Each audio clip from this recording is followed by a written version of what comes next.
Yuri.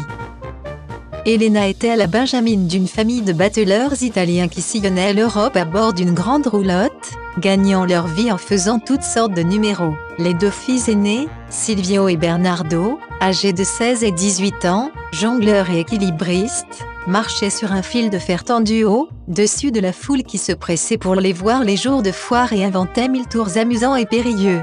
Le père, Armando, espèce de géant roux au caractère dur mais droit, était cracheur de feu. Sa femme Tania, quant à elle, faisait la cuisine, ravaudait les costumes, s'occupait de toute la famille, tout cela en chantant. Du haut de ses 12 ans, Elena dansait à ravir, déployant au gré de ses entrechats, de longues écharpes de soie. La famille était heureuse et gagnait plutôt bien sa vie, changeant de ville ou de village presque tous les jours. Or, au cours d'une nuit tragique, un terrible drame survint. Après une représentation particulièrement éprouvante en raison de la température glaciale, la famille se tenait bien au chaud dans la roulotte, sauf Elena, qui était partie chercher du bois dans la forêt, blanchie par la neige et le gel.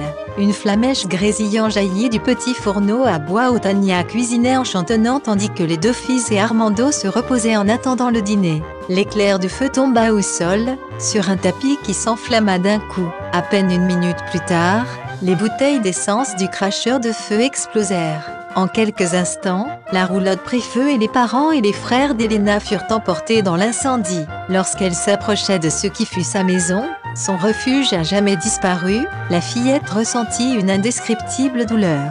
Après avoir appelé vainement les membres de sa famille, Elena tomba à genoux sur le sol caillouteux et glacé. Elle resta ainsi de longues heures, hébétée et ne sachant que faire, en regardant la fumée mourir au-dessus du tas de cendres qu'était devenue la roulotte. Le feu avait été vu de loin par un berger du coin. En arrivant sur les lieux, il trouva la fillette, à moitié morte de chagrin, de terreur et de froid, gisant par terre au milieu de son bois répandu. Il imagina la tragédie qui venait de se produire. Alors, doucement, Hans prit Elena dans ses bras. Elle était inerte, pâle comme du lait et seul un léger souffle s'échappait de ses lèvres.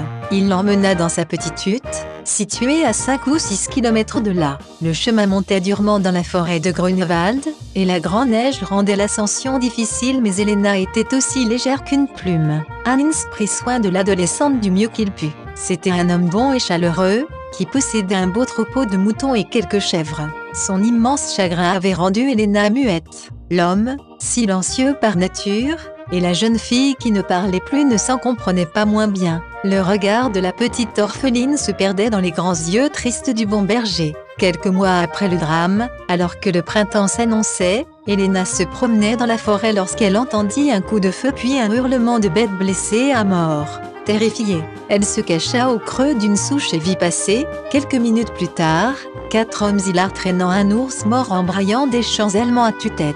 À la nuit tombante, elle finit par sortir de son refuge pour retrouver Hans, lorsqu'elle entendit de petits gémissements. Touchée par ce chagrin, elle chercha quelques instants qui pouvaient bien pousser ses cris plaintifs. Elle faillit trébucher sur un petit tas de fourrure brune tremblotant dans un lit de fougères. Elena avança la main vers l'ourson qui lui lécha les doigts. Sans réfléchir plus longtemps, elle souleva le bébé orphelin et l'emporta au creux de ses bras, le cœur battant d'amour en lui faisant 1000 bisous entre les oreilles et sur le museau. Lorsqu'elle arriva à la bergerie, elle avait déjà baptisé l'ourson « Tu t'appelles Yuri ». Elle se rendit compte alors qu'elle avait parlé tout haut. Son mutisme avait disparu. Hans fut si heureux d'entendre la voix délicate de sa petite, comme il la nommait, qu'il ne fit aucune objection à l'adoption du petit ours. Les semaines qui suivirent furent remplies de bonheur pour Elena qui couvrait Yuri d'attention et lui donnait le biberon avec une sorte de poche qu'elle avait fabriquée. L'ourson grandissait à vue d'œil, pour le plus grand plaisir d'Elena. Elle lui apprenait à se mettre sur ses 2 pattes, à tourner autour d'elle, à se balancer en rythme tandis qu'elle chantait et dansait. Yuri semblait adorer ses séances de travail avec sa maman. Les années passèrent. Yuri ne se nourrissait plus de lait de chèvre depuis longtemps. L'animal, d'une intelligence exceptionnelle, partait en forêt un jour ou 2 et revenait, rassasié. Jamais il n'avait levé son énorme patte sur un chevreau ou un agneau. Hans lui en était très reconnaissant. Un jour, le berger eut affaire à Berlin, qui se trouvait à quelques kilomètres de Grunewald. Elena lui demanda de partir avec lui et d'emmener Yuri, tenu en laisse naturellement. Elle rêvait de danser sur Alexanderplatz. Elle était sûre de remporter un immense succès auprès du public. Au fond de lui, Hans n'en doutait pas. Mais il redoutait la réaction des badauds devant cette montagne de poils de 2 mètres de haut, lorsque l'animal se mettait debout. Ils partirent tous les 3 un matin pour Berlin. Yuri marchait docilement au bout de la chaîne que Hans avait trouvée dans son fourbi. Elena était dans un état d'excitation indicible.